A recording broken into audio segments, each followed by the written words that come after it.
for this opportunity to serve my home province. Anyway, I came from Bansalan, Davao del Sur. So it is my honor and privilege to serve my home province. This posting is the end state of my operational arc in my personal military operational planning process and in my military career.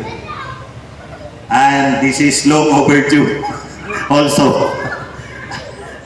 Alam nyo naman na matagal ko nang hinihingi ito doon sa former group commander to serve my own province.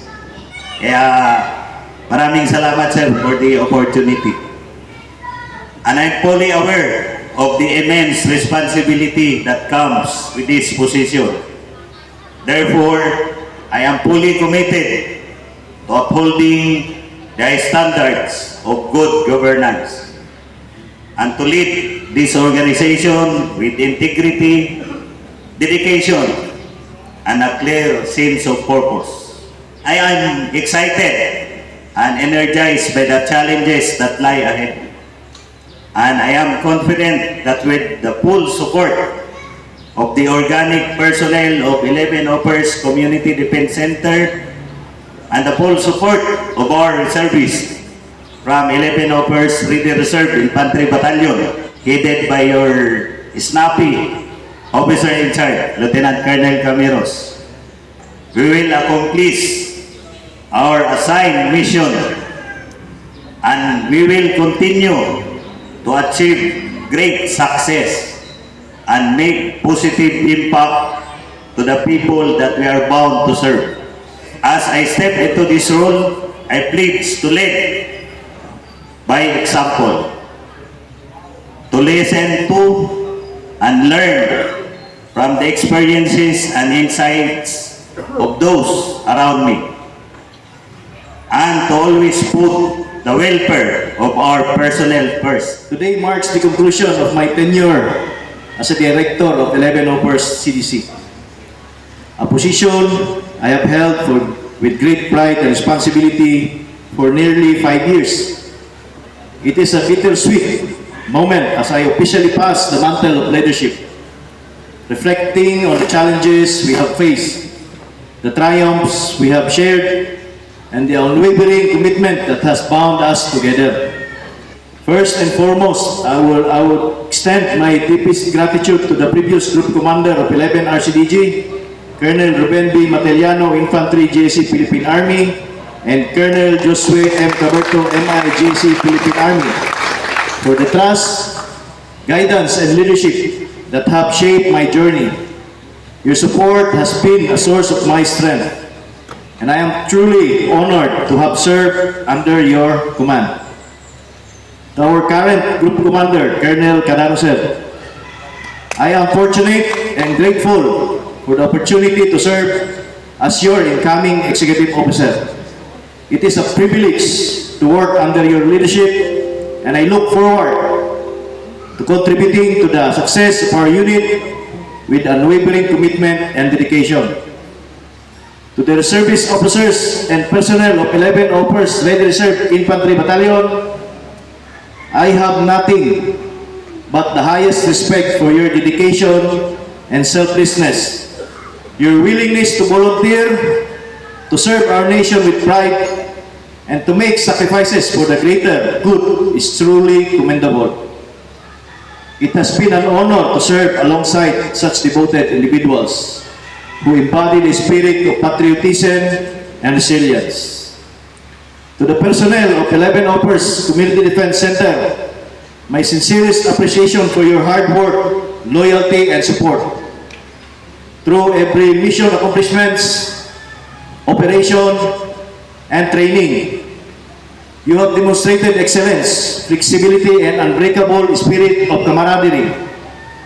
It is because of you that we have upheld the high standards of service that define this unit. Maraming salamat sa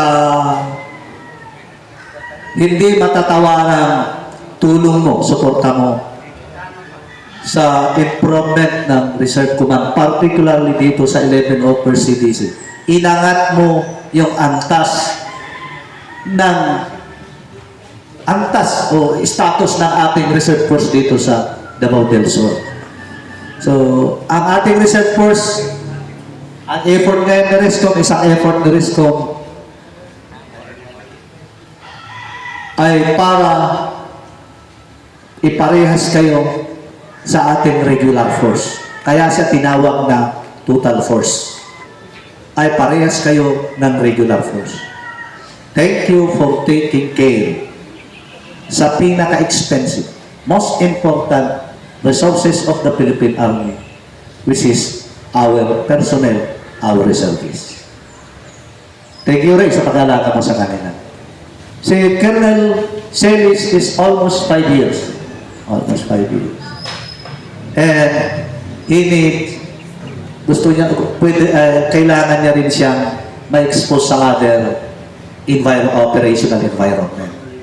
As we know for a fact that this is, ang ginagawa dito is develop, organize, and equip, and administer the research.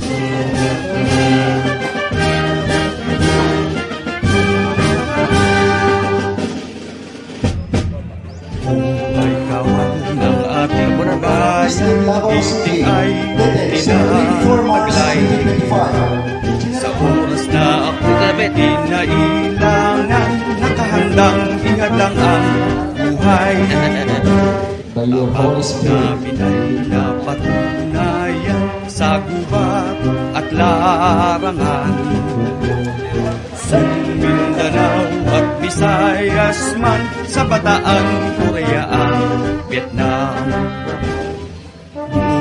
Loob na lumusog, kalasag ng matatag na republika.